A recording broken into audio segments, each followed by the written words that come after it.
The conference room smelled like expensive leather and old grudges.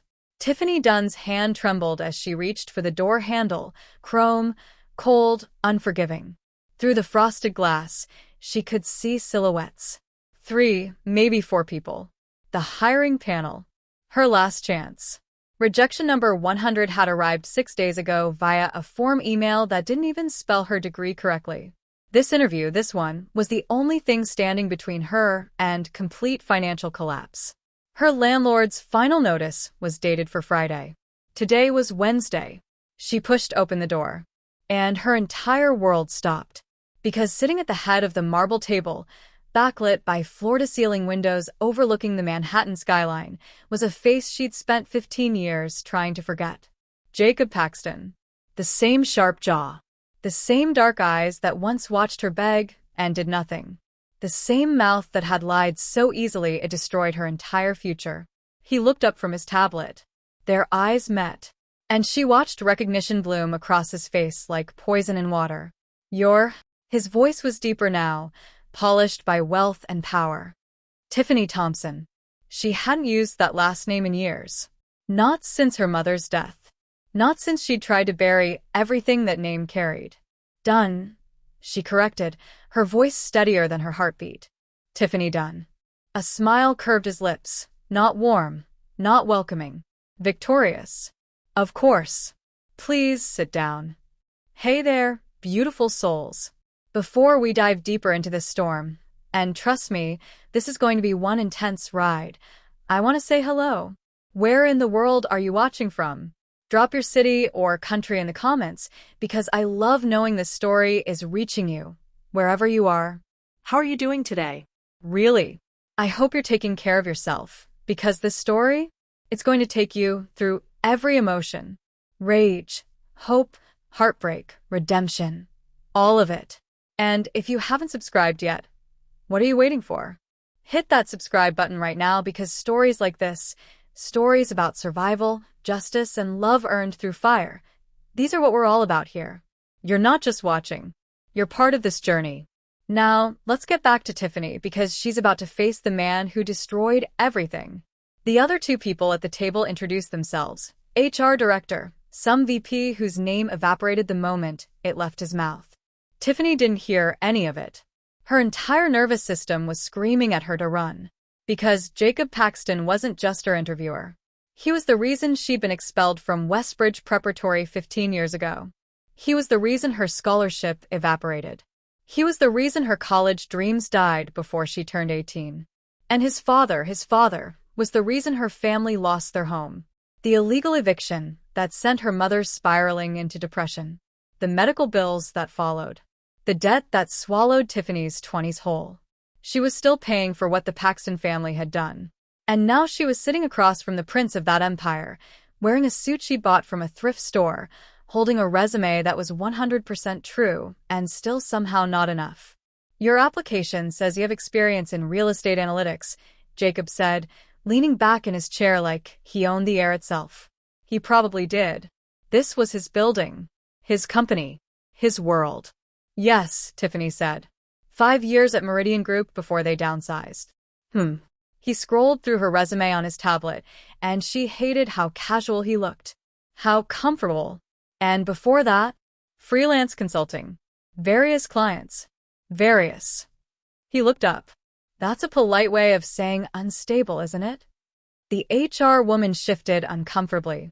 Tiffany held his gaze.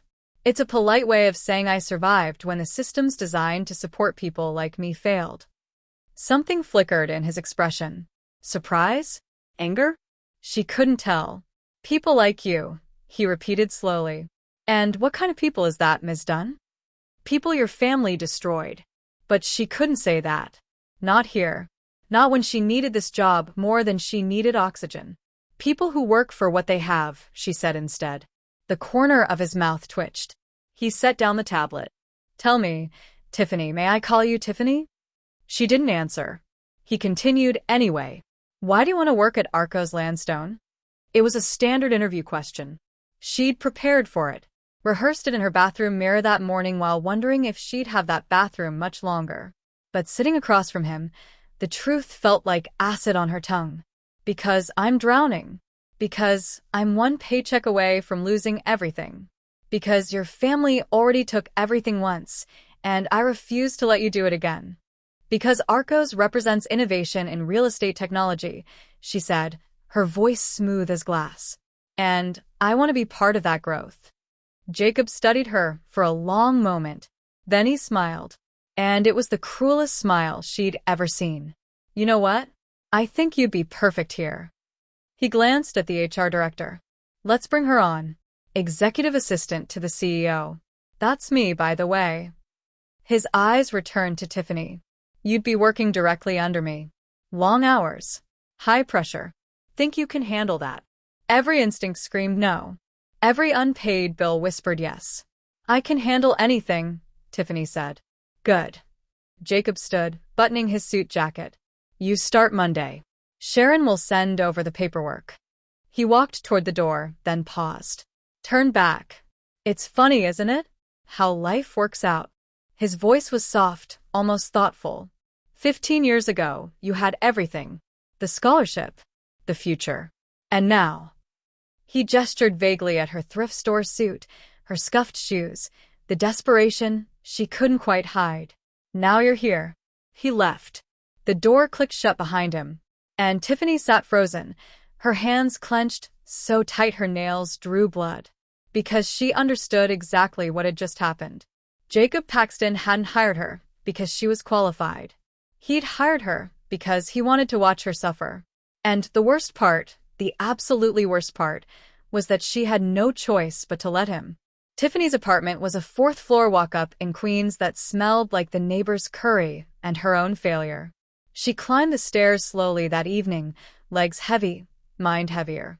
In her purse was a signed contract that felt like a deal with the devil because it was starting salary, $85,000. It was more money than she'd seen in 3 years combined. It was also a noose. She unlocked her door. 2 deadbolts and a chain because this neighborhood required paranoia, and stepped into the studio that had been home for the past 18 months. 400 square feet. A mattress on the floor because she'd sold her bed frame last year. A kitchen that was really just a hot plate and a mini fridge. A bathroom where the shower only worked if you held the handle at exactly the right angle. The envelopes were waiting on her makeshift table, a door balanced on cinder blocks. She'd organized them by urgency, color-coded like they were a project she could manage instead of an avalanche slowly burying her alive. Red. Eviction notice. 5 days remaining. Orange. Final hospital bill from her mother's care. $47,329. In collections. Yellow. Student loans. $93,000. Defaulted. Green. Credit cards. $22,000 across 4 maxed-out accounts. She'd done the math so many times she had it memorized. Even with this new salary, even with strict budgeting, it would take her years to dig out. Years of living in this shoebox. Years of choosing between heat and food. Years of watching other people like Jacob Paxton, live the life that should have been hers. Her phone buzzed. CHLOE. How did it go? Chloe Martinez had been her roommate at community college, back when Tiffany still thought she could salvage something from the wreckage of her life. Now Chloe worked as a nurse at Mount Sinai and was the only person who knew the full story. The only person Tiffany trusted. Tiffany, I got the job. Chloe, holy shit. CHLOE, this is amazing. We're celebrating. I'm bringing wine. Tiffany, there's a problem. CHLOE, what problem? You got the job. Tiffany, the CEO is Jacob Paxton. 3 dots appeared.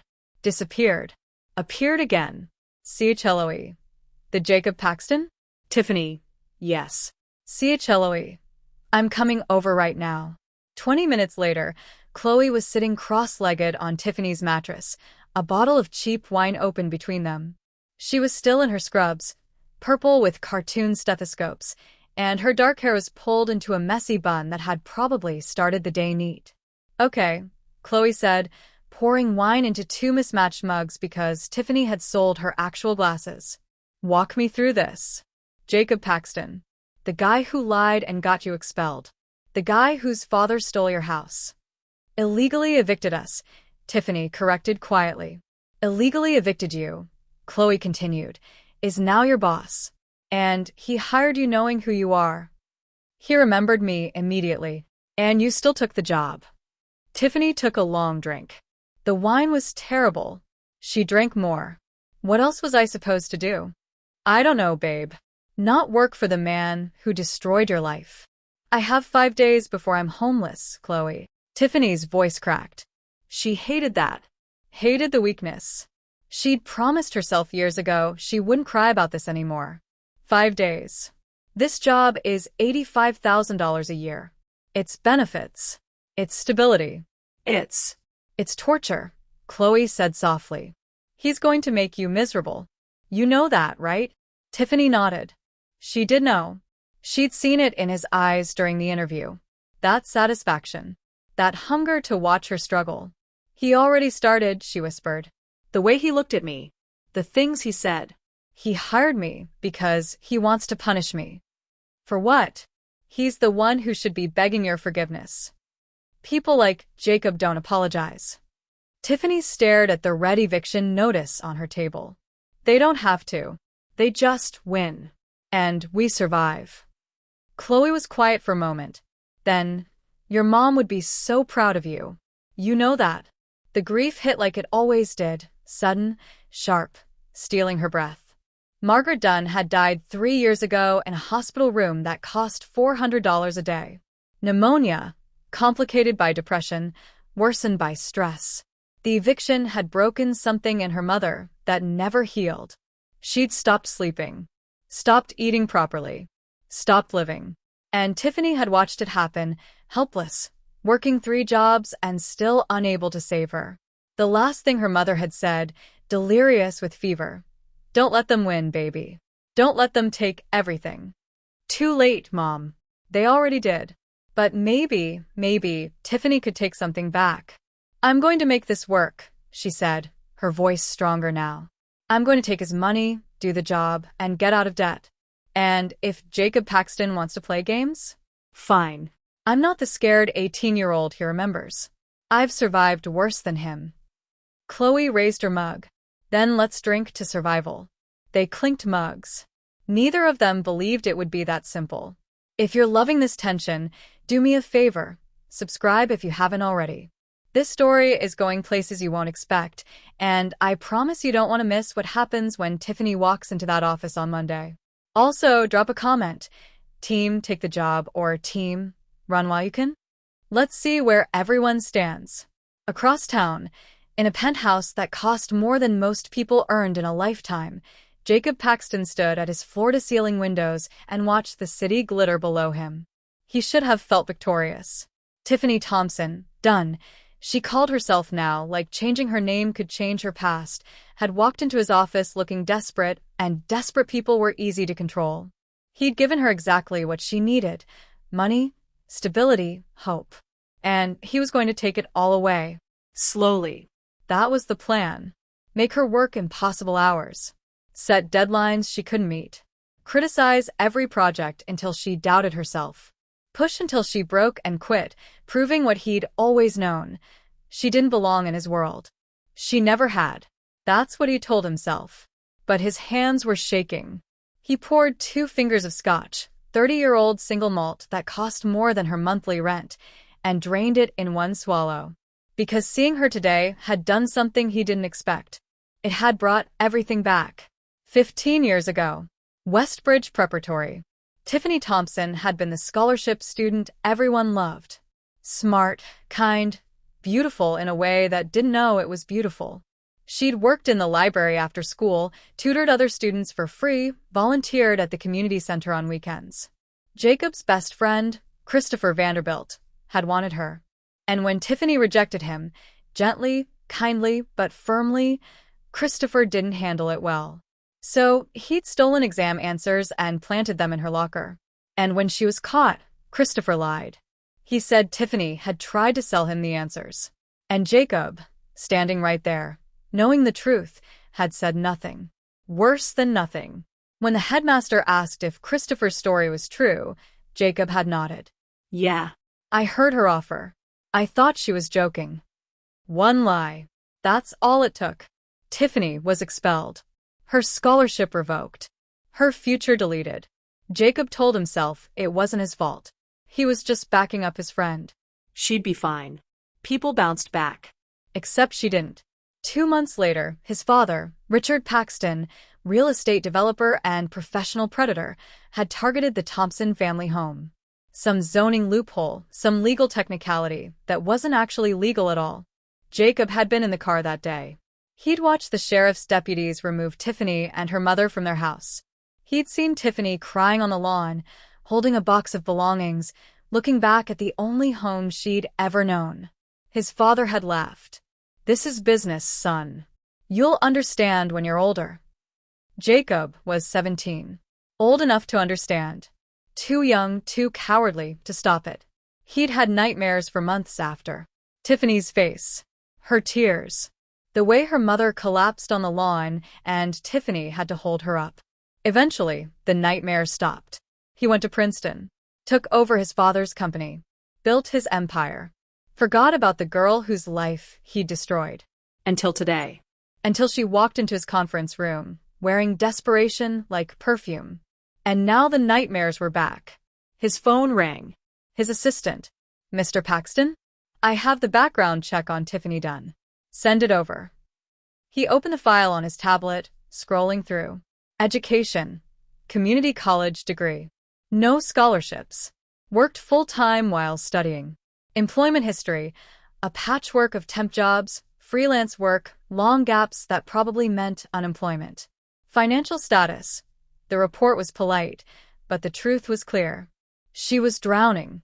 Debt in 6 figures when you combined everything. No assets. No safety net. Family, mother deceased. Father unknown. No siblings. She was alone. Completely alone. And he'd hired her specifically to make her suffer.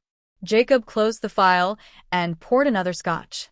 His phone buzzed with a text from his lawyer, Marcus. No, wait, he couldn't use that name. His lawyer, Gregory Chun. "Gregory, we need to talk about the Henderson case. New developments." "Jacob, tomorrow."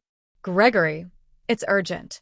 Your father's files. Someone's been requesting records." Jacob's blood went cold. The Henderson case. The eviction case from 15 years ago. The one involving property fraud, illegal seizures, forged documents. The one involving Tiffany Thompson's family home. His father had died 5 years ago, taking most of his secrets to the grave. But some ghosts didn't stay buried. Jacob. Who requested the records? Gregory. Don't know yet. Court filing was anonymous. But if they're digging into your father's old cases, if they found what Richard Paxton had really done, the fraud, the forgeries, the families he destroyed, it wouldn't just ruin the Paxton legacy. It would destroy Jacob's entire company. And Tiffany Thompson's name was all over those files. Jacob stared at the contract on his desk. The one she'd signed today. The one that put her directly in his orbit, where he could watch her, control her, make sure she never discovered the truth. He'd told himself he hired her for revenge. But maybe he'd hired her for protection. To keep his enemies close. To bury the past before it buried him. He raised his glass to his reflection in the window. "Welcome to Arco's Landstone, Tiffany," he whispered. "Let's see which one of us breaks first." Monday morning arrived with rain that felt personal.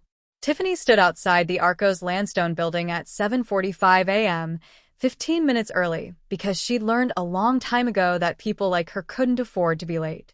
The tower stretched 40 stories into the gray Manhattan sky, all glass and steel and money. The lobby was marble and minimalism, the kind of space designed to make you feel small. She didn't need help with that. Security gave her a temporary badge. The elevator played soft jazz that probably cost more to license than her monthly grocery budget. 38th floor. Executive offices. The doors opened to reveal a reception area that looked like it belonged in an architecture magazine. Everything was white and chrome and aggressively expensive.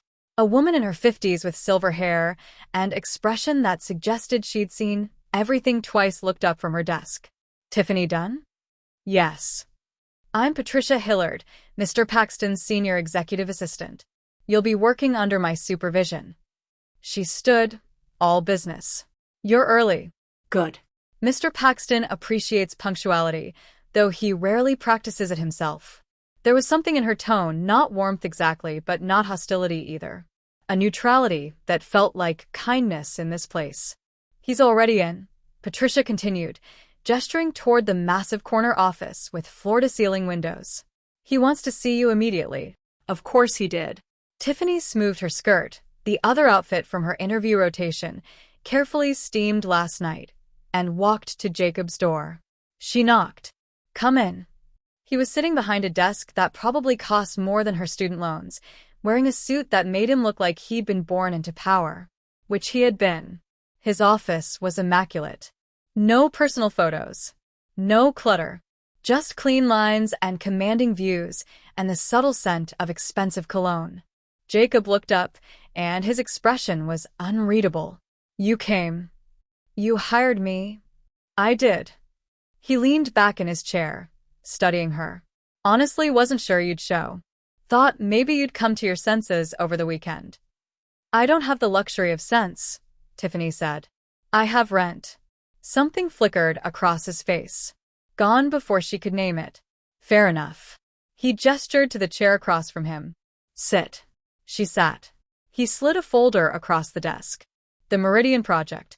We're acquiring a portfolio of properties in Brooklyn, residential buildings, mixed-use developments. I need a complete market analysis by end of day. Tiffany opened the folder. It was easily 300 pages of raw data, property records, zoning documents, financial projections. End of day, she repeated. Is that a problem? Yes. This would take a full team, 3 days minimum. No, she said. Excellent. He turned back to his computer, dismissing her. Patricia will show you to your desk. I expect the report by 6 p.m. Formatted, cited, actionable. Tiffany stood, folder in hand, and walked to the door. Oh, and Tiffany? She turned. His smile was razor-sharp. Welcome to Arcos Landstone. I have very high standards. Try to keep up. Her desk was a cubicle outside Jacob's office. Small, utilitarian, positioned perfectly so he could see her every time he looked up. A fishbowl. A cage.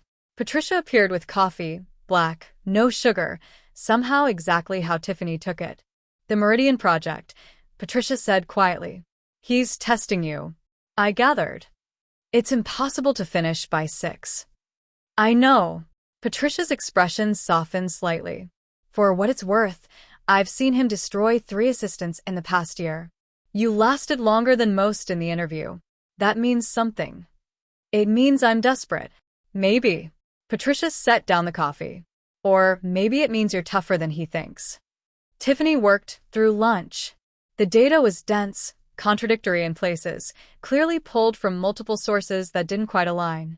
She built spreadsheets, cross-referenced property values, mapped demographic trends, analyzed projected ROI.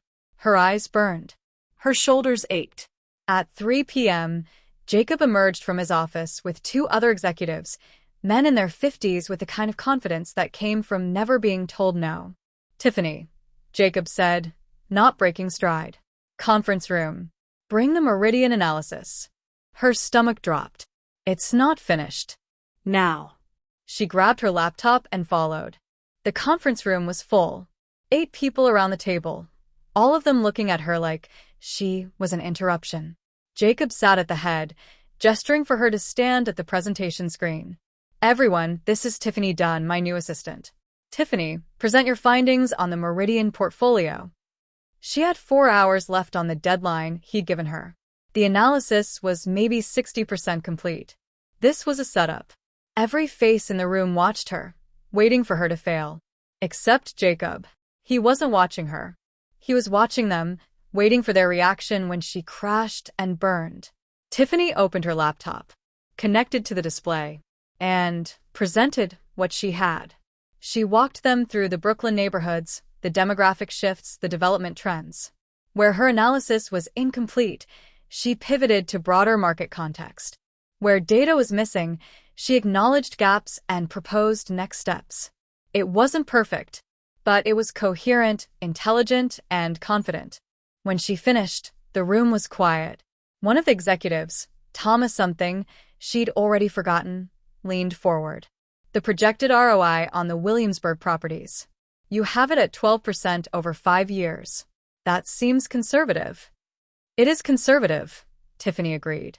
But it accounts for potential zoning changes and the current political climate around affordable housing mandates. If we're aggressive and those regulations hit, we're exposed. Thomas nodded slowly. Smart. Jacob's expression was stone. Thank you, Tiffany. That'll be all. She gathered her laptop and left, her hands trembling. She'd survived. Barely. At 5:30 p.m., Jacob appeared at her desk. My office. She followed him in. He closed the door. That presentation was incomplete, he said. You asked me to present 4 hours before the deadline you gave me. And you should have said no. Would you have accepted no? His jaw tightened. You made me look bad in front of the board. I made you look like you have competent staff. They stood 3 feet apart, the air between them electric with anger and something else she didn't want to name. You think you're clever, Jacob said quietly. Walking in here with your thrift store suit and your desperation and your... He stopped himself. Breathed. You don't belong here, Tiffany. You know that, right? This world, this company, you're out of your depth. Then fire me. Maybe I will. Do it. She stepped closer, her fear burned away by 15 years of rage.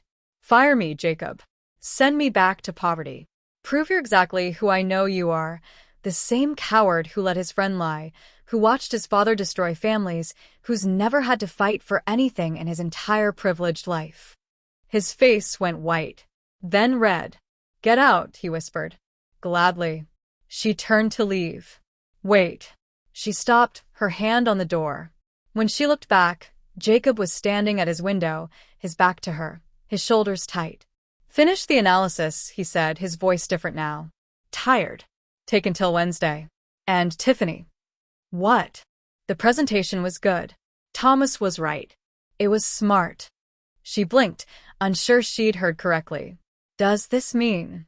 It means you survived today. Don't expect tomorrow to be easier. She left before he could see her hands shaking. Quick question for you all. Have you ever had a boss who seemed determined to break you? How did you handle it? Drop your stories below because I have a feeling a lot of you understand exactly what Tiffany's going through. And if this story is hitting you in the feels, make sure you're subscribed so you don't miss what happens next. That night, Tiffany was packing up her desk when Patricia appeared. You did well today, the older woman said. I barely survived. Like I said. Well. Patricia hesitated. Can I give you some advice? Please. Jacob Paxton is not his father. I worked for Richard for 15 years before he died. That man was cruel for the pleasure of it. Jacob. She paused, choosing words carefully. Jacob is cruel because he's afraid. Of what? I don't know. But whatever you represent to him, it terrifies him. And scared men are dangerous. Patricia's expression was serious now. Watch yourself, Tiffany. There are things in this company's past that people want to stay buried. Before Tiffany could ask what that meant, Patricia was gone. Tiffany gathered her things and headed for the elevator, her mind spinning. The doors opened on the 38th floor, and she nearly walked straight into a man who was stepping out, tall, 60-something, expensive suit, carrying a briefing case with the law firm logo, Chun and Associates. Excuse me, he said, stepping aside. But his eyes caught on her badge. Her name. His expression changed. Just for a second. Shock? Recognition? You're Tiffany Dunn? He asked. Yes. Do I know you? No, he recovered quickly, professional mask sliding into place. I'm Gregory Chun, Mr. Paxton's attorney. Sorry, thought you were someone else. He hurried past her toward Jacob's office. But Tiffany stood frozen in the elevator as the doors closed, because she'd seen something in Gregory Chen's face that didn't make sense. He knew her name. Not just recognized it, knew it. Like he'd seen it recently. Her phone buzzed. A text from Chloe. CHLOE. How was day one? Did you survive? Tiffany. Barely. Something weird is going on here. CHLOE. Weird how? Tiffany hesitated, her fingers hovering over the keyboard. Tiffany, I don't know yet. But I'm going to find out. She rode the elevator down to the lobby, stepped out into the rain, and made a decision. Jacob Paxton wanted to make her life hell. Fine. But she was going to figure out what he was hiding. And if it had anything to do with what his father did to her family, she was going to burn his entire empire to the ground. Meanwhile, 38 floors above, Gregory Chen closed the door to Jacob's office and set his briefcase on the desk. We have a problem, he said. Jacob looked up from his computer. The Henderson case? Worse. Someone filed a FOIA request for your father's property records from 2008 to 2010. Every eviction, every acquisition, every zoning appeal. Jacob's blood turned to ice. Who? That's the thing. The request came from a legal aid organization, Brooklyn Tenant Rights Coalition. They're building a class action lawsuit against predatory landlords. Your father's cases are part of the discovery. Can we block it? We can delay it. But, Jacob. Gregory pulled out a folder. I reviewed the files myself. What your father did, the forged documents, the bribed inspectors, the illegal evictions, if this goes public, it's not just reputation damage. There could be criminal charges. Fraud, racketeering, possibly more. My father's dead. But you inherited the company. The assets. Legally, you could be held liable for restitution. Gregory opened the folder. There are 17 families in these files. The Thompson case is one of them. Jacob's heart stopped. Thompson. Margaret and Tiffany Thompson. Evicted from their home in 2009. Property seized under false pretenses, later sold for development out of 400% profit. Gregory looked up. Your new assistant is named Tiffany Dunn. Different last name, but... It's her, Jacob said quietly. Same person. Gregory went very still. You knew? Jacob, if she's here because she suspects something. She doesn't know. She's here because she needs money. I made sure of it. How? I hired her. Gregory stared at him. You hired the daughter of a woman your father defrauded? The same woman who could destroy this company if she discovers the truth? Are you insane? I'm being strategic, Jacob said, his voice cold. If she's working for me, I can control the narrative. Keep her close. Make sure she never finds out. Or, Gregory said slowly, she finds out everything, and you've handed her all the ammunition she needs. Jacob stood, walked to his window, looked down at the street below where somewhere Tiffany was disappearing into the rain. Then I'll make sure she doesn't find out, he said. But his reflection in the glass looked like a liar. Because the truth was part of him, some small, broken part he'd buried years ago. Wanted her to find out. Wanted her to know. Wanted to finally pay for what his father had done. What he had done. Even if it destroyed everything. The next 3 weeks were warfare disguised as employment. Jacob assigned projects with impossible deadlines, then moved the deadlines up. He scheduled meetings at 6 a.m. and conference calls at 9 p.m. He sent emails at midnight expecting responses within the hour. He criticized her work in front of colleagues, questioned her analysis in board meetings, and made her redo reports for inconsistencies that didn't exist. He was trying to break her. And Tiffany refused to break. She arrived earlier, stayed later, learned the systems faster than anyone expected. She memorized client names, studied property law during her subway commute, taught herself the advanced analytics software over weekends. When Jacob gave her 3 hours to prepare a presentation, she delivered it in 2. When he assigned her the work of 3 people, she found ways to streamline it. When he set her up to fail, she succeeded anyway. And something strange started happening. The other executives noticed. Thomas Whitmore, the board member from her first presentation, started asking for her specifically on projects. Patricia began copying her on emails above her pay grade. Even the IT department knew her name, which in a company this size meant something. She was becoming indispensable. And Jacob hated it. She could see it in the way his jaw tightened when Thomas complimented her work, the way his eyes tracked her across the office, the way he found new, creative methods to make her life difficult. But there was something else there too. Something that made her skin prickle when he looked at her. Something that felt dangerously like interest. It was a Thursday evening, nearly 8 p.m., and the office was empty except for them. Tiffany was at her desk finishing the Williamsburg acquisition summary when Jacob emerged from his office, suit jacket off, tie loosened, sleeves rolled up. He looked exhausted, almost human. "You're still here," he said. "You wanted this by tomorrow morning." I said end of week. That's Friday.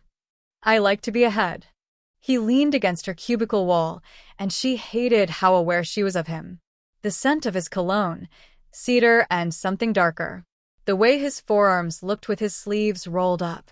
The fact that her body didn't understand he was the enemy. "You don't have to prove anything," Jacob said quietly. "Yes, I do." "Why?" She looked up at him. This man who destroyed her life and was now, what? Playing games? Testing her? She couldn't figure out his angle. "Because you're waiting for me to fail," Tiffany said. "And I don't fail anymore. I can't afford to." Something shifted in his expression. "That presentation you gave 3 weeks ago, the Brooklyn demographics analysis. What about it? I've been using your methodology on other markets. It's innovative, more accurate than what our senior analysts produce." He paused. "Where'd you learn it?" "Community college and desperation." "Tiffany, don't." She closed her laptop. "Don't pretend you care about my education or my skills or anything other than whatever sick game you're playing. We both know why I'm here." "Do we?" "You want to punish me." "For existing." "For reminding you that your family ruins lives." She stood, eye level with him in her heels. "So punish me, Jacob. Give me impossible work. Humiliate me in meetings. Make my life hell. But I will cash every single paycheck, and I will survive you just like I've survived everything else your family did to me."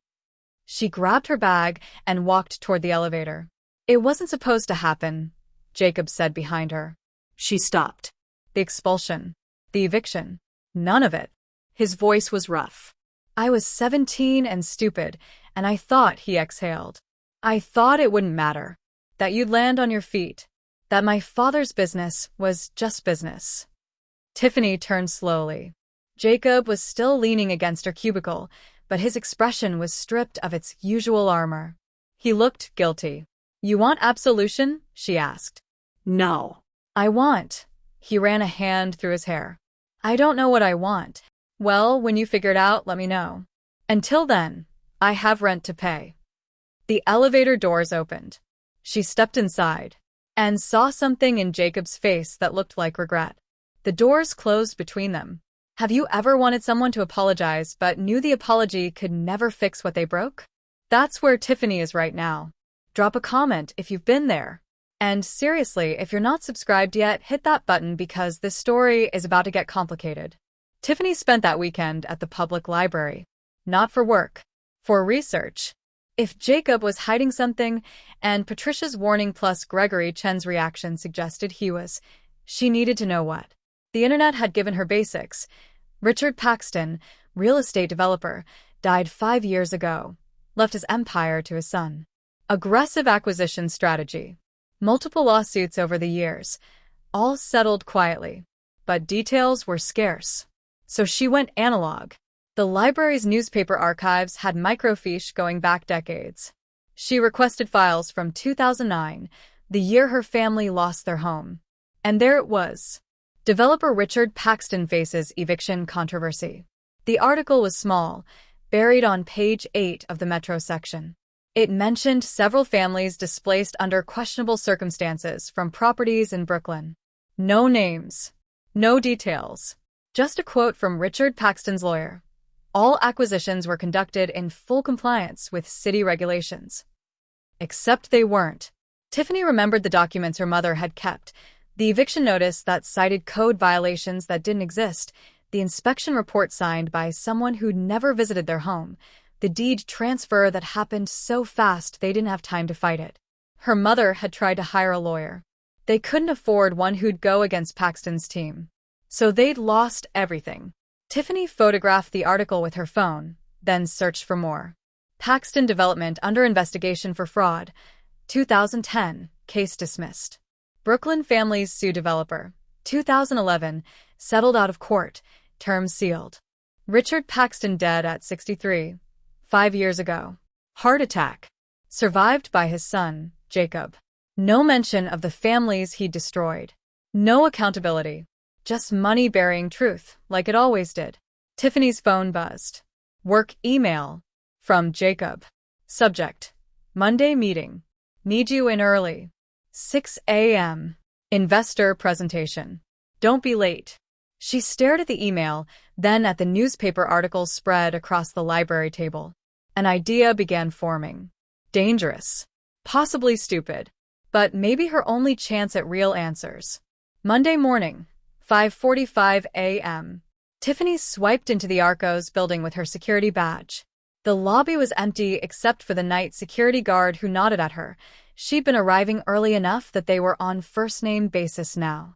38th floor. The executive suite was dark, silent. Patricia wouldn't arrive until 7:30. The other assistants even later. Jacob's office was locked, but the main file room wasn't. Tiffany's heart hammered as she slipped inside. She had maybe 20 minutes before Jacob arrived, possibly less. The file room was organized by year and client, color-coded, alphabetized, the kind of system that suggested Patricia's influence. She found 2009, pulled the drawer. Her fingers walked through tabs. Anderson, Brennan, Caruso, Henderson. She froze. Patricia had mentioned the Henderson case. Gregory Chin had mentioned it. This was something. She pulled the file.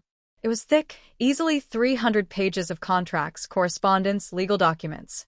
Property at 847 Henderson Avenue, Brooklyn. Acquired by Paxton Development in 2009 for $340,000, sold 6 months later for $1.2 million. She flipped through looking for their eviction notices. 4 families removed from the property.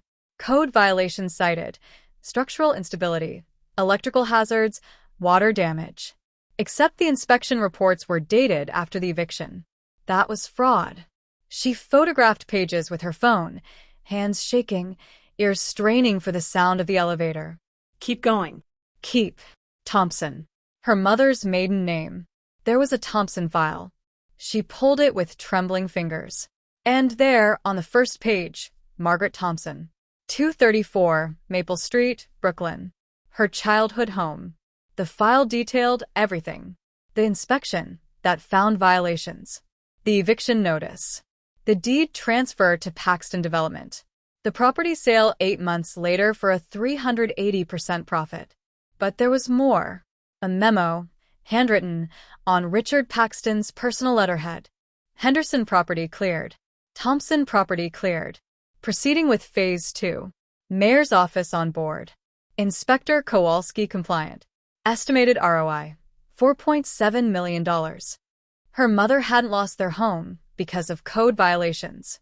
She'd lost it because Richard Paxton wanted to build luxury condos, and her house was in the way. This wasn't just business. This was conspiracy, bribery, fraud on a massive scale. And Jacob had inherited all of it. Tiffany's hands shook as she photographed every page. Behind her, the elevator dinged. She froze. Footsteps in the hallway. Getting closer. She shoved the files back into the drawer, closed it as quietly as possible, and slipped out of the file room just as the footsteps rounded the corner. Jacob stopped when he saw her. They stood 10 feet apart in the dim hallway, the sun just beginning to rise through the floor-to-ceiling windows. "You're early," he said. "So are you." His eyes narrowed slightly. "What are you doing up here?" "Getting coffee." She gestured vaguely toward the break room. "Couldn't sleep." He studied her for a long moment, and she was absolutely certain he could hear her heart trying to break through her ribcage. "The presentation materials are on your desk," Jacob said finally. "Review them before the investors arrive at 8. "Of course." She walked past him, close enough to smell his cologne, far enough to avoid contact. "Tiffany." She turned. Jacob stood backlit by the rising sun, his expression unreadable. "You look nervous," he said. "Big presentation. I want it to go well." "That's not it." He took a step closer. "You look like you're hiding something." Her blood turned to ice. "I don't know what you mean." "Don't you?" They stood in silence, the air between them electric with suspicion and something else, something neither of them wanted to name. Finally, Jacob smiled, but it didn't reach his eyes. "Let's hope the presentation goes better than your poker face," he said and walked into his office. Tiffany made it to the bathroom before her knees gave out. She locked herself in a stall, pulled out her phone, and sent the photos to Chloe with a message. "Tiffany, back up these files. Don't ask questions. If something happens to me, take them to a lawyer." "Chloe, what?" "Tiff, what's going on?" "Tiffany, just do it, please." She deleted the photos from her phone, cleared her cloud backup, and stood on shaking legs. She had evidence of fraud. Evidence that could destroy Jacob's company. Evidence that could finally give her justice for what happened to her mother. But using it meant going to war with a billionaire who already hated her. And working next to him every day while hiding what she knew might kill her. The bathroom door opened. Patricia's voice. "Tiffany? You in here? Jacob's asking for you." Tiffany flushed the toilet she hadn't used, washed her hands, checked her reflection. The woman staring back looked terrified. She forced her expression into something professional and went back to work. The investor presentation was flawless. Tiffany delivered her portions perfectly. Jacob played the charismatic CEO, and they secured $50 million in new funding for the Brooklyn expansion. Thomas Whitmore cornered her afterward. "Exceptional work, Ms. Dunn. Jacob's lucky to have you." "Thank you. I mean it. Best assistant he's had in years. Don't let him drive you away, like the others." After the investors left, Jacob called her into his office. "Close the door." She did. He stood at his window, hands in his pockets, looking out at the city. "You were good today," he said. "Thank you. Thomas wants you on the Brooklyn project full-time. Thinks you should be an analyst, not an assistant." Tiffany's heart skipped. That was a promotion. Real money. Benefits. "And you?" she asked. "I think Thomas is right." Jacob turned to face her. "I also think you're lying to me about something." "I'm not." "You are." He crossed the office until he stood inches from her. "I've spent 3 weeks trying to break you, and you haven't cracked. But this morning, you were scared." "Why?" "Maybe you just make me nervous." No. You don't get nervous. You get angry, determined, defiant, but not nervous. His eyes searched hers. "What are you hiding, Tiffany?" She could tell him. Right now. Confront him with what she'd found. But he was so close, and she could see the exhaustion in his face, the shadows under his eyes that suggested he wasn't sleeping either. Could see something in his expression that looked almost like concern. "Why do you care?" she whispered. "I don't know," Jacob said, and his voice was rough. "I'm supposed to hate you. You're supposed to be easy to destroy. But you keep surprising me. Keep being." "Being what?" "More than I expected." The air between them was charged, dangerous. His hand lifted, almost touched her face, then dropped. "Get out of here," he said quietly. "Go home. We'll discuss the promotion tomorrow." Tiffany left before she did something stupid. Like believe him. Like trust him. Like forget that the man standing inches from her was the same man whose family destroyed hers. That night, Chloe came over with wine and questions. "Okay, what the hell is happening? You send me files about fraud and evictions and tell me to get a lawyer if something happens to you? Tiffany, you're scaring me." Tiffany told her everything. The files. The evidence. The fraud. "So Jacob's father was a criminal," Chloe said slowly. "And Jacob inherited everything, including the liability. And you have proof." "Yes." "What are you going to do?" That was the question, wasn't it? She could go to the authorities. The Brooklyn Tenant Rights Coalition that Gregory mentioned. The media. She could destroy Jacob Paxton the way his family destroyed her. But something stopped her. That look in his eyes today. The guilt. The exhaustion. The way he'd almost touched her face. The fact that maybe, he was as trapped by his father's sins as she was. I don't know, Tiffany admitted. But I need to find out if Jacob knows. If he's complicit, or if he's just inherited a nightmare. And how do you plan to do that? By getting closer to him. Chloe stared at her. Closer? Tiff, this man has been torturing you for weeks. I know. And now you want to what? Seduce him for information. Not seduce. Just understand. She met Chloe's eyes. I need to know if he's the villain or just another victim. And if he's the villain? Tiffany looked at the photos on her phone, her mother's file, the evidence of fraud, the proof of everything that had destroyed her family. Then I burn it all down, she said. The promotion came through on Wednesday. Senior Analyst, Brooklyn Development Division. Salary, $127,000. Office with a window. Her own team. Tiffany stared at the offer letter, her hands trembling. This was more money than she'd ever imagined earning. This was stability. This was the ability to pay off her debts, to actually breathe for the first time in 15 years. This was everything she'd needed when she walked into that interview 4 weeks ago. And now it felt like a trap. Because she couldn't accept it without knowing the truth about Jacob Paxton. She found him in his office that evening, the city lights glittering below like scattered diamonds. I need to ask you something, Tiffany said from the doorway. Jacob looked up from his laptop. If it's about the promotion, you've earned it. Thomas insisted. And for once, I agree with him. It's not about that. Then what? She stepped inside, closed the door. Your father. The properties he acquired. Were you involved? Jacob's expression shuddered. That's an interesting question. It's a yes or no question. No, it's not. He stood, walked to his bar cart, poured 2 fingers of scotch. Didn't offer her any. My father died 5 years ago.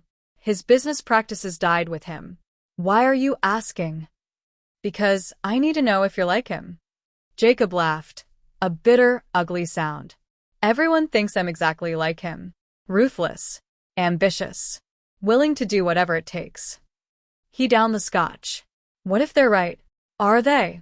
He turned to face her, and his expression was raw in a way she'd never seen. I was 22 when I figured out what my father really did. Not development. Theft. Legal, profitable theft. His voice was quiet, controlled. He'd find properties in up-and-coming neighborhoods. Properties owned by families who couldn't afford lawyers. He'd manufacture code violations, bribe inspectors, force evictions. Then he'd flip the properties for massive profits. Tiffany's heart pounded. And you did nothing? I did everything I could. Jacob poured another scotch, his hand unsteady. I went to the board. They said it was business. I went to lawyers. They said it was legal, technically. I threatened to go to the press. He smiled bitterly. My father threatened to disinherit me and destroy every family, even worse if I said a word. So you stayed quiet. I stayed quiet, and I hated myself for it. He met her eyes. When he died, the first thing I did was stop all pending evictions. The second thing was settle every lawsuit we had, no NDAs, full restitution. The third thing was try to find the families he destroyed and make it right. Tiffany's breath caught. What? Jacob pulled out his phone, scrolled, then handed it to her. On the screen was a spreadsheet. Dozens of names, addresses, Dates. dollar amounts. The Henderson family, $340,000 paid. The Caruso family, $280,000 paid. The Morrison family, $425,000 paid. She scrolled down, her hands shaking. And there, near the bottom, Thompson family, unable to locate. I've been looking for you for 5 years, Jacob said quietly. Margaret Thompson and her daughter, Tiffany. Last known address was Brooklyn, but the trail went cold. I thought you might be married, might have changed your name. I thought. He exhaled. I thought maybe I'd never find you. Never get to make it right. Tiffany looked up at him, her vision blurring. You were looking for me? Yes. To pay me off? To ease your guilt? To apologize, Jacob said, and his voice cracked. To tell you that what my father did was evil, and I should have stopped it, and I'm sorry. I'm so fucking sorry, Tiffany. The room spun. This didn't make sense. Jacob was supposed to be the villain. The cruel boss. The man who enjoyed watching her suffer. But he was looking at her with tears in his eyes, and she could see the truth written across his face. He'd been torturing himself for years. "Why did you hire me?" she whispered. "If you were looking for me, if you wanted to apologize, why did you?" "Because I'm a coward," Jacob said. "Because when you walked into that conference room, all I could think was that you were here for revenge. That you somehow knew. That you were going to destroy everything I've spent 5 years trying to fix." He set down his glass. "So, I hired you to keep you close. To control the situation. To make sure you never found out the truth. By being cruel? By being my father." His voice broke completely. "I became exactly what I hated, and I saw it in your eyes every day, and I couldn't stop because I was terrified that if I showed you any kindness, you'd see through me. You'd know I was weak. You'd know I was in love with me," Tiffany finished. Jacob froze. The words hung between them like a confession. "I'm not," he started. "You are." She stepped closer. "I've watched you, Jacob. The way you stay late when I stay late. The way you shield me from the board while pretending to criticize me. The way you look at me when you think I'm not watching." Her heart hammered. "You're in love with me, and you hate yourself for it." "Of course I hate myself for it," Jacob said roughly. "You're the daughter of a woman my father destroyed. You should despise me. You should want me dead. But instead you're here, being brilliant and strong and surviving everything I throw at you, and he turned away. "I don't deserve to feel anything for you, except guilt." Tiffany's mind raced. The files she'd stolen said Jacob inherited the fraud. But the spreadsheet on his phone said he'd been trying to fix it. The man she thought was her enemy was actually what? Her savior? Her victim? "My mother died 3 years ago," she said quietly. Jacob went very still. The eviction broke her. She got depressed. Stopped taking care of herself. Eventually got pneumonia and… Tiffany's voice shook. "The hospital bills bankrupted me. That's why I was desperate. Why I took this job even after I recognized you. God." Jacob turned, and the devastation on his face was absolute. "Tiffany, how much were you going to give us? The Thompsons. How much restitution?" He swallowed hard. "The property sold for $1.3 million. My father paid your mother $340,000 in the eviction. I was going to pay the difference plus interest. Roughly $2.1 million. The number hit her like a physical blow. $2 million. Enough to erase every debt, every struggle, every sleepless night. Her mother could have had treatment. Real treatment. Could have lived. "You're telling me," Tiffany said slowly, "that if you'd found us 5 years ago, my mother would still be alive?" "I don't know. Maybe. Probably." Jacob's face was anguished. "I'm sorry. I'm so…" She slapped him. The crack echoed in the silence. Jacob didn't move. Didn't defend himself. Just stood there, his cheek red, his eyes accepting. "You don't get to apologize," Tiffany said, tears streaming now. "You don't get to throw money at this and make it okay. My mother died because your family are monsters, and you think a check makes it right?" No. "I know it doesn't. I know nothing makes it right." "Then why?" She shoved his chest. "Why torture me? Why make me work impossible hours and humiliate me and…" "Because I'm broken," Jacob shouted. "Because I'm my father's son, and I don't know how to be anything else. Because every time I look at you, I see everything I failed to protect, and I hate myself so much I wanna…" He stopped. Breathed. "I want to burn down everything he built. Everything I am. But I'm too much of a coward to do it." They stood inches apart, both breathing hard, the air between them electric. "Show me," Tiffany said. "What?" "The files. All of them. Everything your father did. If you're telling the truth, prove it." Jacob held her gaze for a long moment. Then he walked to his desk, unlocked a drawer, and pulled out a thick folder. "These are copies. The originals are in a safety deposit box. He handed it to her. Every property, every eviction, Every bribe. everything. Tiffany opened the folder with shaking hands. It was worse than she'd imagined. 43 families, forged documents, bribed officials, a network of corruption that stretched from Brooklyn to City Hall. And on the last page, a bank statement showing payments made to 37 of those families. The other 6 I couldn't find, Jacob said, including yours. Why are you showing me this? Because you deserve the truth. He moved closer. And because I'm tired of hiding. If you want to destroy me, destroy the company, go to the press, do it. I won't stop you. Maybe that's what I deserve. Tiffany looked at him, this man she'd hated for weeks, who'd turned out to be something far more complicated than a villain. I found these files 2 weeks ago, she admitted. Jacob's eyes widened. What? I broke into the file room, photographed everything, sent copies to my friend in case something happened to me. She met his gaze. I was going to destroy you. Why didn't you? Because I needed to know if you were complicit or just trapped. And now. She stepped closer, close enough to feel his breath. Now, I don't know what to think. I came here hating you. I spent weeks waiting for you to prove you were your father. But you're not, are you? I'm trying not to be. Trying isn't enough, Jacob. I know. They stood in silence, the folder of evidence between them like a bridge and a barrier. I have a proposal, Tiffany said finally. I'm listening. The Brooklyn Tenant Rights Coalition is building a case against predatory landlords. Your father's files are part of their discovery. She pulled out her phone, showed him the photo she'd taken. Someone's already investigating. This is coming out whether you want it to or not. Jacob's face went white. Gregory mentioned that. I thought we could delay. You can't delay justice, Jacob.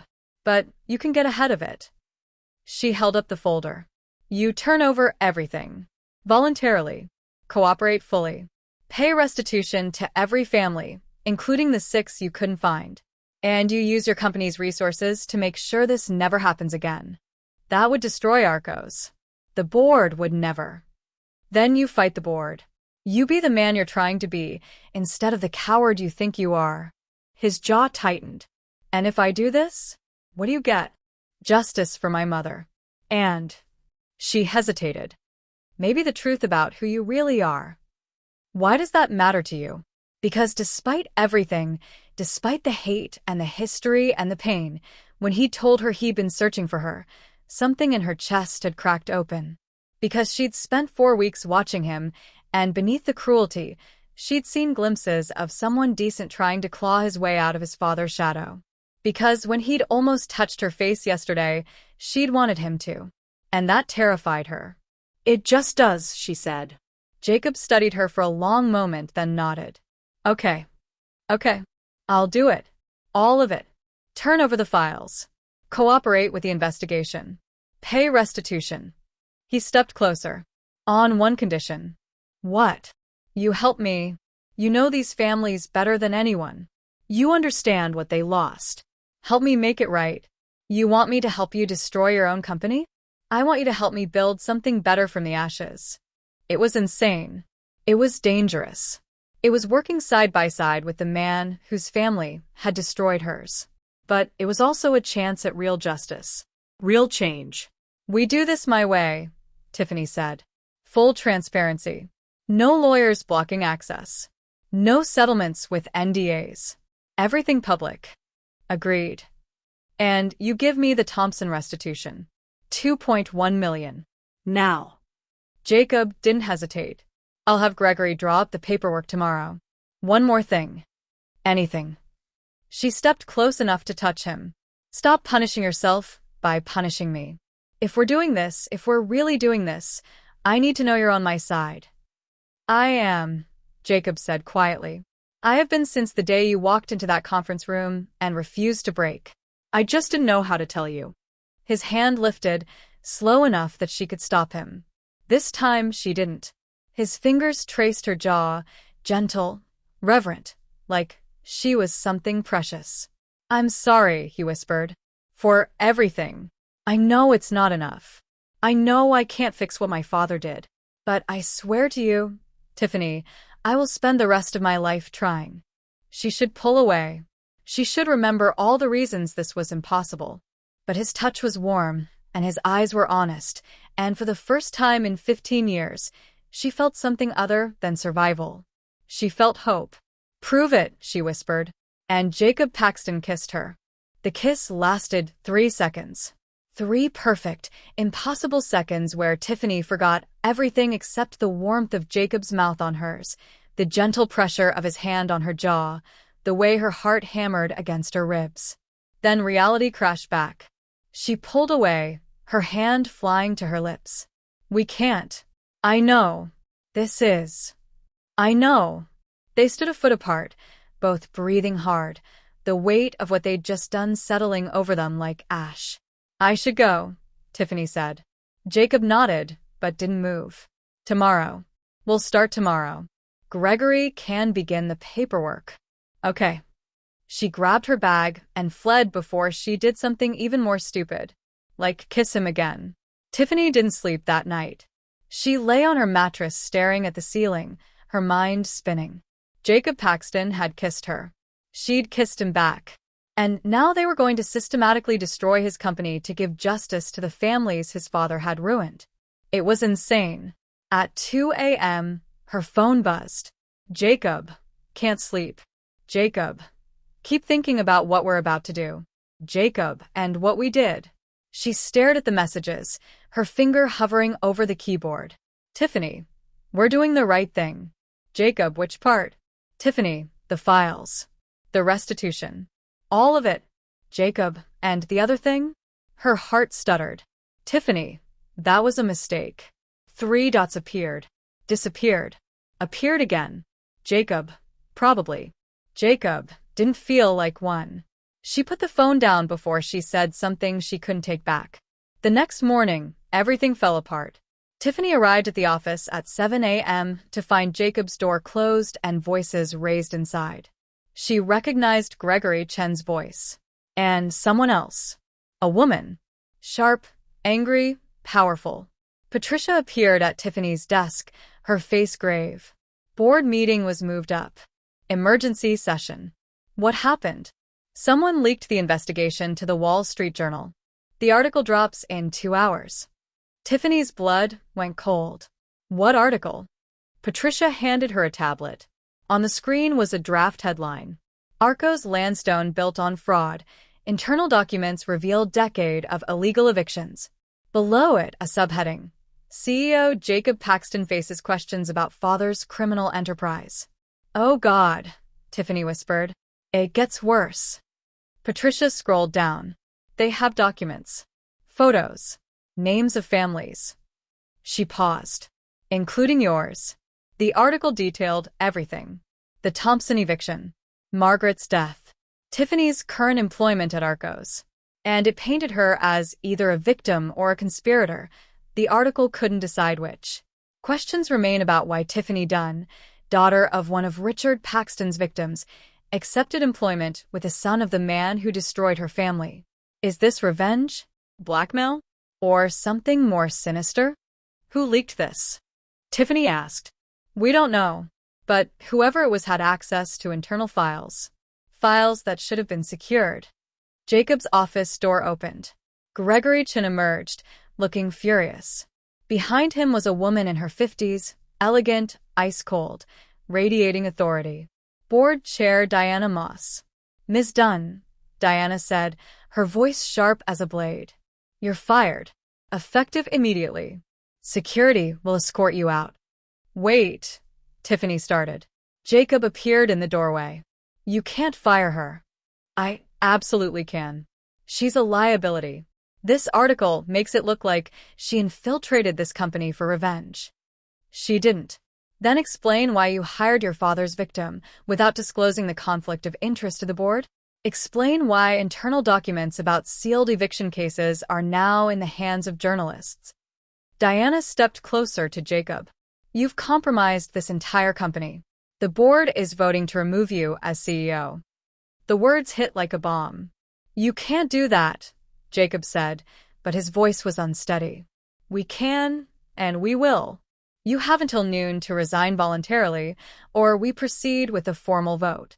Diana glanced at Tiffany with disgust. Get her out of here.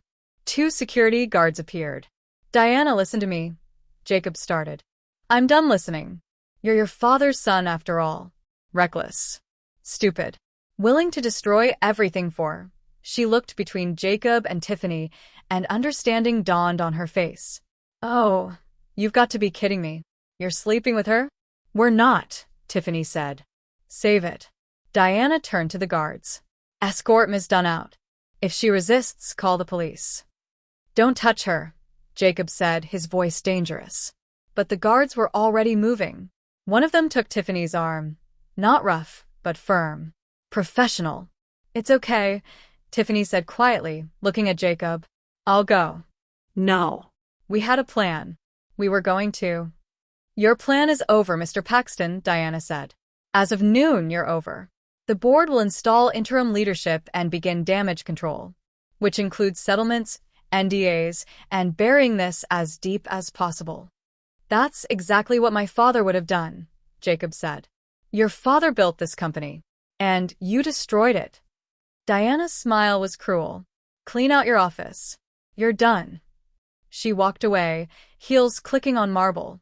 The guards led Tiffany toward the elevator. She looked back once. Jacob stood in the hallway, surrounded by the ruins of everything he'd tried to build, looking completely broken. And she couldn't do anything to help him. The elevator doors closed. Security escorted her to the lobby, watched while she turned in her badge, then waited until she was outside on the street before leaving. Tiffany stood on the sidewalk in the rain, when had it started raining, and tried to process what had just happened. She'd been fired. Jacob was being forced out. The investigation they'd planned to control was now public, messy, and completely out of their hands. And someone had leaked those files. Someone who'd had access to the same documents she'd photographed 2 weeks ago. Her phone rang. Chloe. Are you okay? I just saw the article. I'm fine.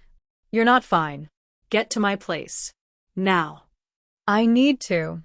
Now, Tiffany. An hour later, Tiffany sat in Chloe's apartment, wrapped in a blanket, still shaking.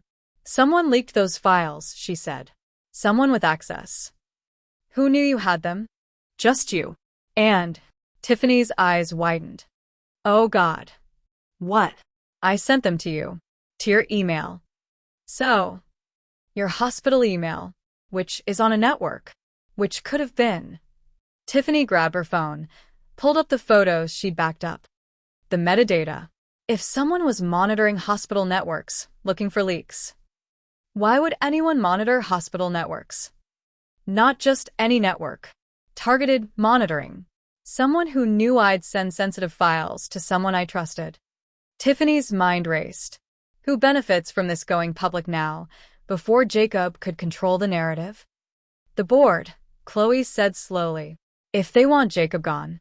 Diana Moss. Tiffany stood, pacing. She said the board is voting to remove him, but they'd need cause. A scandal this big would be perfect cause. She orchestrated this. Got someone to monitor my communications, waited for me to send evidence, then leaked it to the press to force Jacob out. Tiffany felt sick. I gave them exactly what they needed. Her phone buzzed. A text from an unknown number. Unknown. You've been played.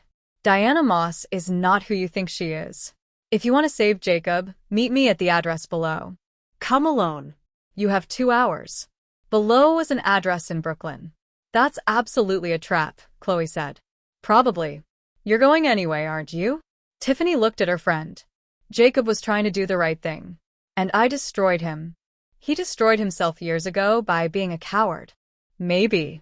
But he was finally trying to be brave. She grabbed her jacket. I have to fix this. How? I have no idea. The address was a coffee shop in Williamsburg, near where Tiffany's childhood home used to stand. She arrived with 20 minutes to spare and ordered coffee she didn't drink, watching the door. At exactly 2 p.m., someone sat down across from her. Patricia Hillard. You? Tiffany said. Me. Patricia folded her hands on the table. I was Richard Paxton's assistant for 15 years. I watched him destroy families. Watched him corrupt officials.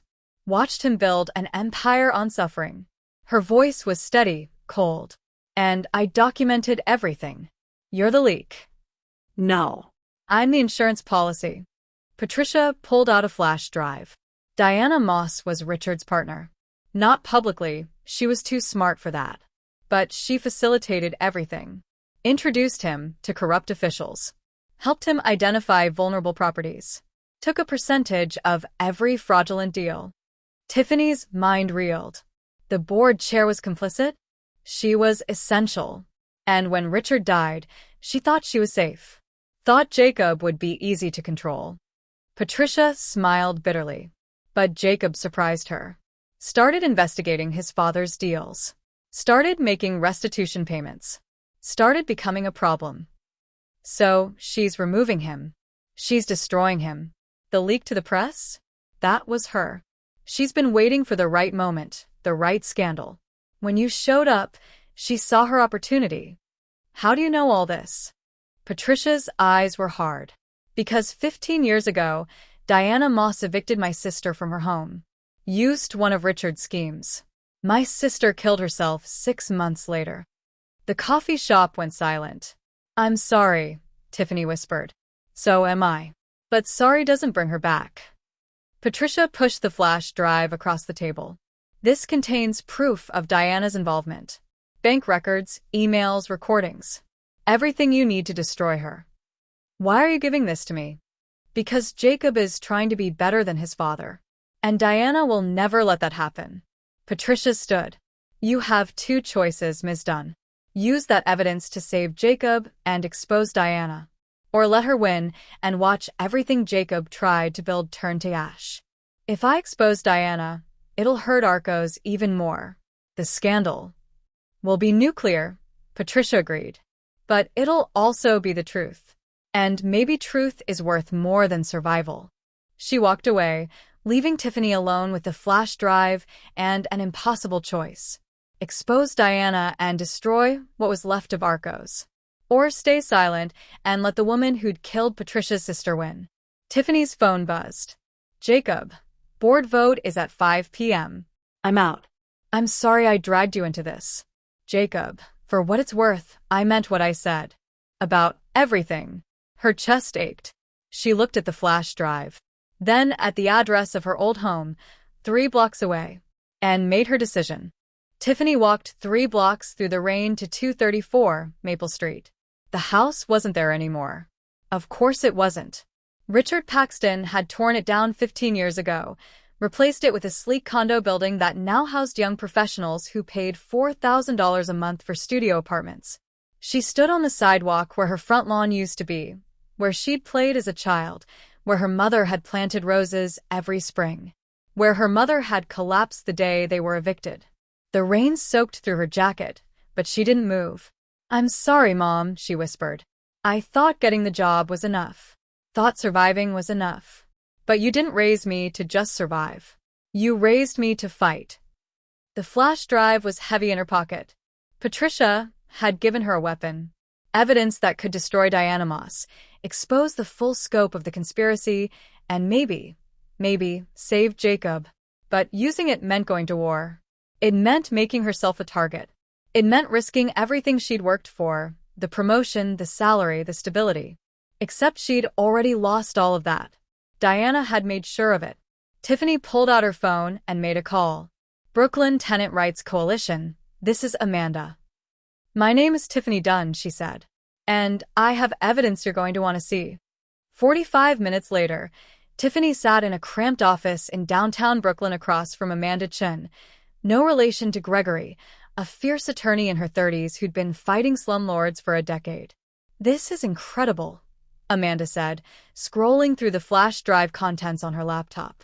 Bank transfers from Diana Moss to Richard Paxton. Emails coordinating evictions. Recordings of conversations with city officials. She looked up. Where did you get this? Someone who wants justice as badly as you do. Diana Moss is one of the most powerful people in New York real estate. If we go after her, she'll destroy you. I know. Tiffany leaned forward. But she's also the reason 43 families lost their homes. She's the reason my mother is dead. And right now, she's using her power to bury the truth and remove the one person trying to make things right. Jacob Paxton. Yes. Amanda studied her. The Wall Street Journal article painted you as either a victim or a conspirator. Which are you? Both. Neither. Tiffany met her eyes. I'm someone who's tired of powerful people getting away with destroying lives. Are you going to help me or not? Amanda smiled slowly. What do you need? I need you to take this evidence and file it with the investigation. Today. Before the board vote at 5 p.m. That's in 2 hours. I know. Even if I file it, there's no guarantee it'll reach the right people in time. So, we make sure it reaches everyone. Tiffany pulled out her phone. The Journal broke the first story. What if we gave them the second one? The real one. Diana Moss, the board chair trying to bury her own crimes by scapegoating Jacob. You want to go to the press. I want to burn down the system that protects people like Diana Moss. Amanda's smile widened. I like you. Let's make some calls. At 4:30 p.m., Tiffany stood outside the Arcos Landstone building. Security wouldn't let her in. Her badge had been deactivated, but she didn't need to go inside. She just needed Jacob to come out. She called his cell. It rang 4 times, then voicemail. She texted, Tiffany, I'm outside. Please. I need 5 minutes. 3 dots appeared immediately. Jacob, security won't let you up. Tiffany, then come down. Jacob, Tiffany, the vote is in 20 minutes. I don't have time for her. Tiffany, I know who leaked the files. And I know how to stop this. 30 seconds later, the lobby doors opened and Jacob emerged, no jacket, tie loose, looking like he hadn't slept in days. Talk, he said. Diana Moss was your father's partner. She facilitated everything, the evictions, the bribes, all of it. Tiffany spoke fast, watching his face. She leaked the files to force you out before you could expose her involvement. And she's about to get away with it unless we stop her. Jacob stared at her. How do you know this? Patricia gave me evidence. Bank records, emails, everything. I gave it to the Brooklyn Tenant Rights Coalition and the Wall Street Journal. It's going public in, she checked her phone. 12 minutes. You went to the press. I went to war. She stepped closer. Diana thinks she won. Thinks she can bury the truth by burying you. But if we go in there right now and present that evidence to the board before they vote, they'll protect her. Diana controls 6 of the 9 board members. Not if they know she's about to be indicted for fraud. Not if they know the press is about to annihilate anyone associated with her. Tiffany grabbed his arm. We can't save Arcos, Jacob. But we can save the truth. We can make sure every family gets justice. Including mine. Jacob looked at her, really looked at her, and she saw the moment something shifted in his expression. I thought you hated me, he said quietly. I did. I do. She exhaled. I don't know what I feel about you, except that you're trying to be better than your father, and I can't let Diana destroy you for that. Why not? I deserve it. Maybe. But I don't care about what you deserve anymore. Her voice cracked. I care about what my mother deserved, what Patricia's sister deserved, what all those families deserved. And they deserve justice, not another cover-up. Jacob was quiet for a long moment. Then he smiled, a real smile, the first she'd ever seen from him that wasn't cruel or guarded or broken. Okay, he said. Okay, let's burn it down. He took her hand, warm, solid, real, and led her back into the building. The security guard at the desk started to stand. Sir, Ms. Dunn isn't authorized.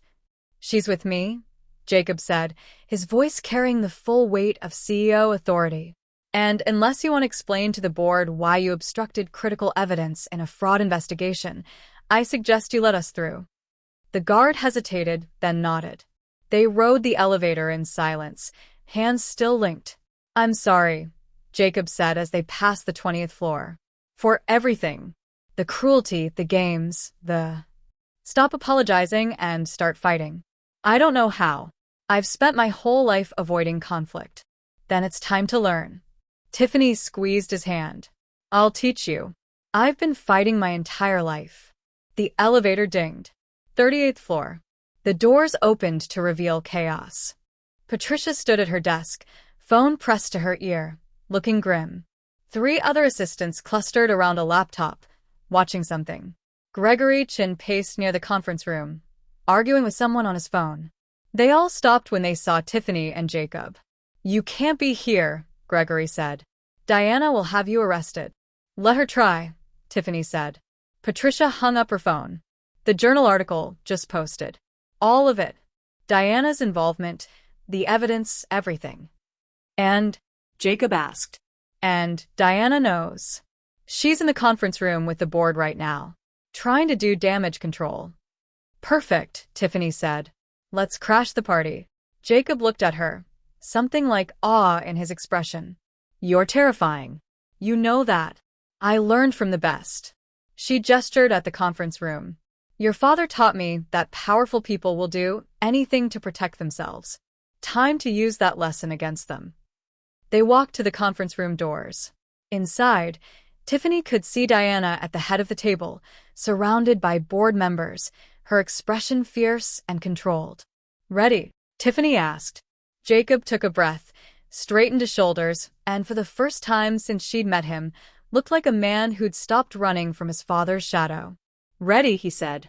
They opened the doors together. Diana looked up, her face going pale. Security, get them out. Too late, Jacob said, walking to the table and placing his phone in the center. On the screen was the Wall Street Journal article already going viral. It's over, Diana. All of it. Your partnership with my father. The fraud. The cover-up. The board is going to vote, but it won't be on removing me. He looked around the table at the 9 board members, powerful men and women who suddenly looked very uncertain. It'll be on removing you, Jacob finished. And if they don't, the federal investigators will do it for them. They're already on their way. Diana's mask of control finally cracked. And Tiffany smiled. The conference room erupted. Board members reached for their phones. Diana shot to her feet. Gregory appeared in the doorway with 2 men in dark suits, federal investigators, their badges already out. Diana Moss, the lead investigator, said, We have a warrant for your arrest on charges of fraud, conspiracy, and racketeering. Diana's face went white, then red. This is absurd. I've done nothing. We have bank records showing 27 payments from you to Richard Paxton corresponding with illegal evictions, the investigator continued. We have emails detailing your coordination with corrupt city officials. And we have recordings, he glanced at Patricia, who stood in the doorway with her arms crossed, of you discussing the schemes in detail. Those recordings are inadmissible. Diana's lawyer, when had he appeared, stepped forward. Obtained without consent. New York is a one-party consent state, Patricia said calmly. I was party to every conversation I recorded. Perfectly legal. Diana turned on her, fury radiating. You've worked for this company for 20 years. You destroy it over justice for my sister? Patricia's voice was ice. Yes. Without hesitation. The second investigator moved toward Diana with handcuffs. Wait, Jacob said. Everyone turned to him. He looked at Diana, this woman who'd been his father's partner, who'd orchestrated his removal, who'd tried to bury the truth. Before you take her, Jacob said, his voice steady, I want the board to hear something. He pulled out his phone, connected it to the conference room display. A video appeared. Dated 5 years ago. Richard Paxton's face filled the screen. Older, harder, recognizable. He was sitting in what looked like a hospital room, clearly ill, clearly dying. If you're watching this, I'm dead, Richard's recorded voice said. And you're probably dealing with the mess I left behind. Jacob's jaw was tight. Tiffany moved closer to him, their shoulders touching. I built Arcos on other people's suffering, Richard continued. Destroyed families because it was profitable. And I told myself it was just business. But it wasn't. It was theft. Cruelty. Evil. He coughed, the sound rattling. I'm leaving everything to my son, Jacob. Not because he deserves it, but because I'm hoping he's better than me. Smart enough to fix what I broke. Brave enough to do what I never could. He looked directly at the camera. To Diana Moss, my business partner in this fraud. Yes, I'm calling it what it is. You're probably trying to protect yourself right now. Don't bother. I kept copies of everything. Every email, every payment, every crime we committed together. My lawyer has instructions to release them if anything happens to Jacob. If he's removed from the company, if he's threatened, if he dies suspiciously. Richard smiled grimly. You go down with me. The video ended. Silence filled the conference room. He knew, Tiffany whispered. Your father knew what would happen. He gave me insurance, Jacob said quietly.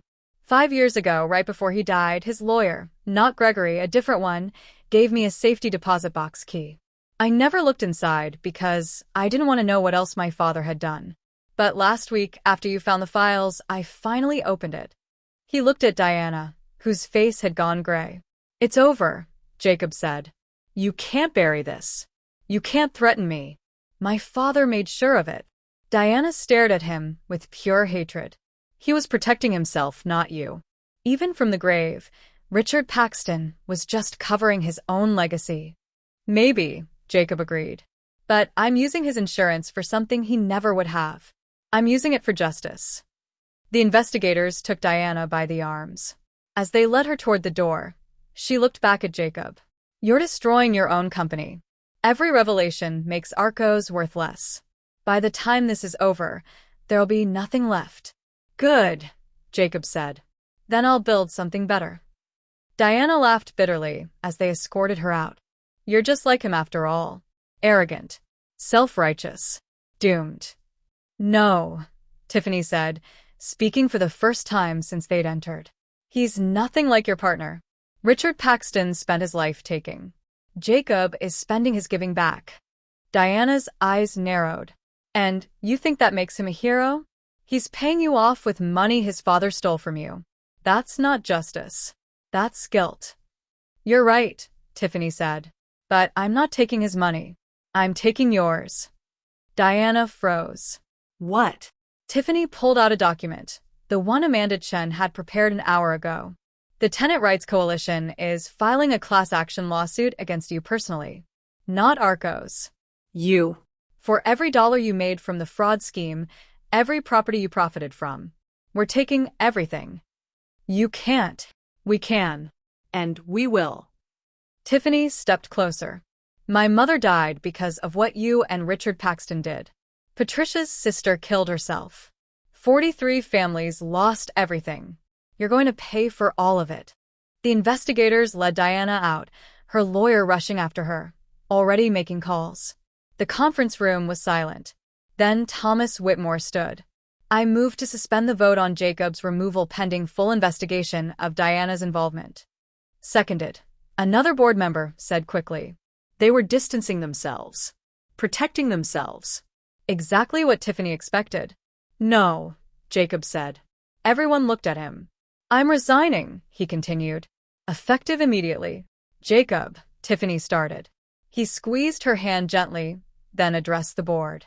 Arcos Landstone was built on my father's crimes. Every property, every dollar, every success, it's all tainted. I can't lead a company with that foundation. So, what do you propose? Thomas asked. Dissolution. Sell off the assets. Use the proceeds to pay full restitution to every family my father harmed, with interest. Whatever's left goes to funding affordable housing initiatives and tenant protection programs. Jacob looked around the table. We end this company the right way. By making it right. The board members exchanged glances. That will take months, someone said. Legal proceedings, asset valuations. Then we take months, Jacob said. I'll oversee the dissolution personally. No salary. No bonuses.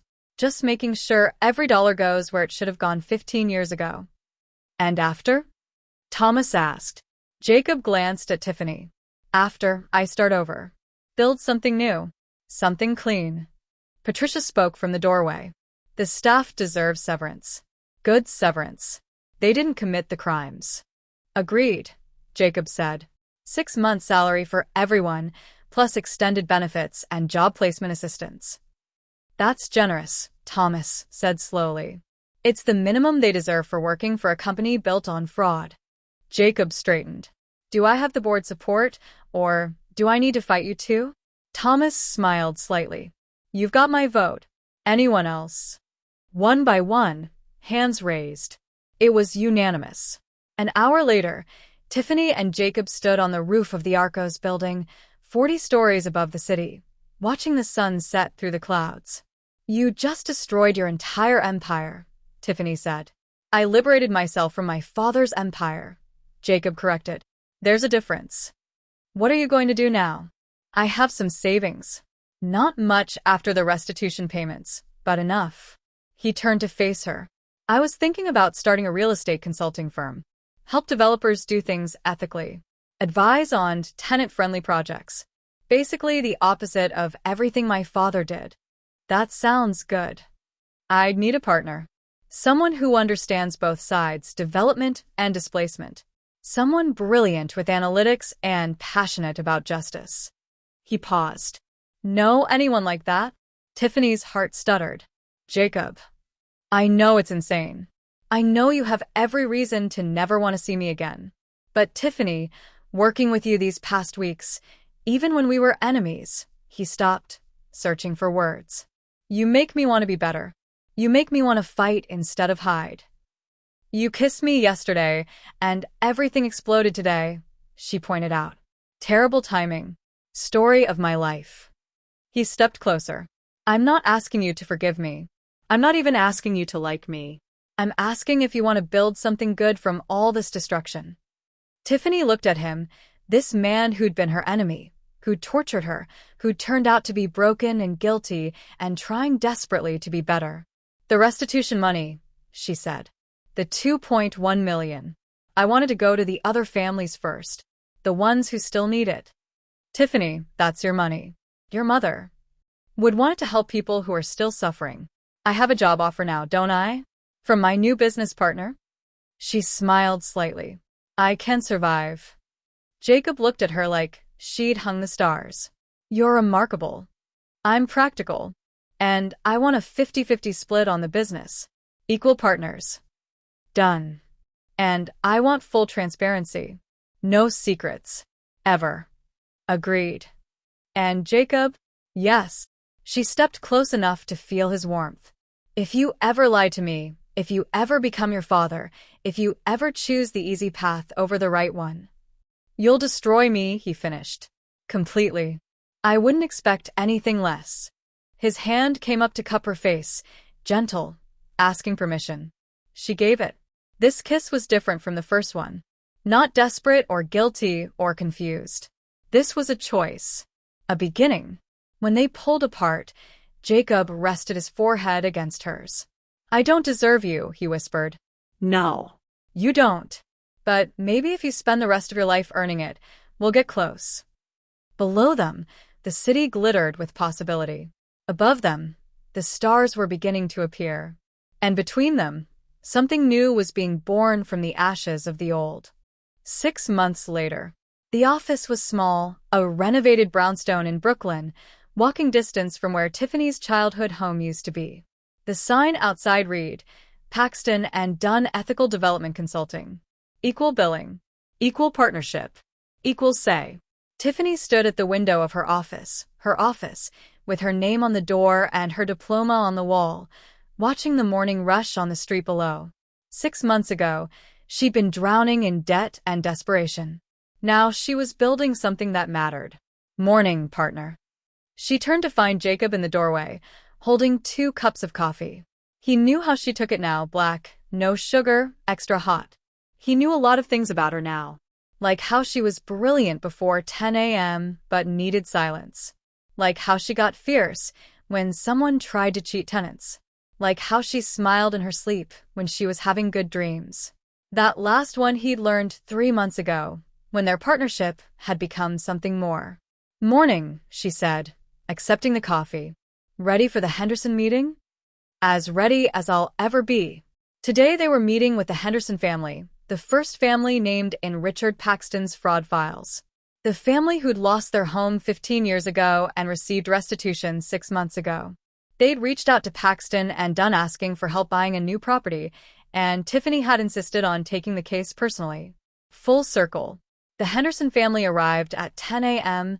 Marcus and Diane, now in their 60s, and their daughter Sarah, who'd been 12 when they were evicted and was now a teacher. "Mr. Paxton," Marcus said, shaking Jacob's hand warily. "I'll be honest, when we got your letter about the restitution, I thought it was a scam." "I don't blame you," Jacob said. "My father spent his life taking from families like yours. I'm trying to spend mine giving back." They sat in the conference room, small, comfortable, nothing like the cold marble fortress of Arco's Landstone. "You said you found a property?" Tiffany asked, reviewing the file. "In Bed Stuy," Sarah said, pulling out photos. 3-family brownstone. Needs work, but the bones are good. We want to renovate and keep 2 units for rental income, live in the 3rd.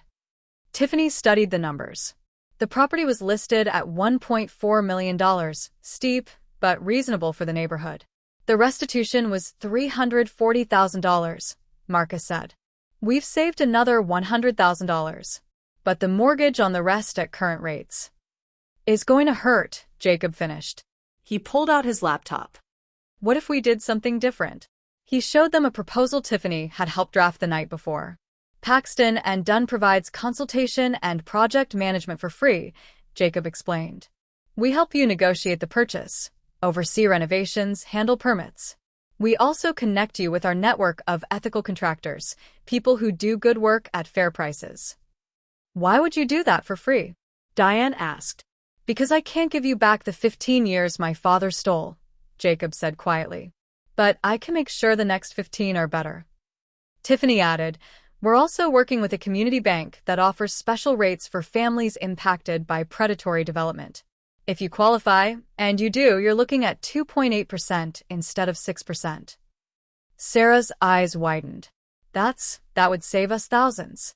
Tens of thousands over the life of the loan," Tiffany confirmed. Marcus looked at Jacob for a long moment. "Your father destroyed us. Took our home, our stability, our trust in the system." "I know. And now his son is trying to help us?" "I'm trying to be better than him," Jacob said. "Trying to prove that the Paxton name can mean something other than destruction." Marcus glanced at his wife, then his daughter. Some silent communication passed between them. "Okay," he said finally. "Let's do it." After the Hendersons left, Tiffany found Jacob standing at the window, staring out at the street. "You okay?" she asked. "My father evicted that family 2 weeks before Sarah's 13th birthday," Jacob said. "She spent her teenage years in a cramped apartment, watching her parents struggle. And today she thanked me for helping them buy a home." Tiffany wrapped her arms around him from behind. "You're not your father." "I know. But sometimes I wonder if this is enough. If anything I do can balance what he destroyed." "It's not about balance," Tiffany said gently. "It's about being better. And you are." He turned in her arms, looking down at her with those dark eyes that used to be so cruel and were now just honest. "I love you," he said. "I know I've said it before, but I need you to know I mean it. Not because of guilt or redemption or trying to fix the past. Just because you're you." Tiffany's heart swelled. "I love you too. Even though you're a workaholic who can't cook and still occasionally has nightmares about board meetings." "I'm working on the cooking. You burned pasta last week." "Pasta. It was a complicated recipe. You were boiling water." He laughed, real, warm, the sound she'd fallen in love with over late nights building their business plan and early mornings bringing coffee to construction sites. "Marry me," he said. Tiffany froze. "What?" "Marry me." Jacob pulled a small box from his pocket. When had he gotten that? And opened it to reveal a simple diamond ring. "I know it's fast. I know we're still figuring this out. But I also know I want to spend my life making up for my father's sins by building something good with you." "That's a terrible proposal," Tiffany said, but her eyes were wet. "I know. I'm better with contracts than romance. Let me try again." He took a breath. "Tiffany Dunn, You walked into my life as the physical embodiment of my worst failures. You could have destroyed me. Should have destroyed me. Instead, you gave me a chance to be better. You taught me how to fight. How to stand up for what's right. How to love something more than I fear losing it.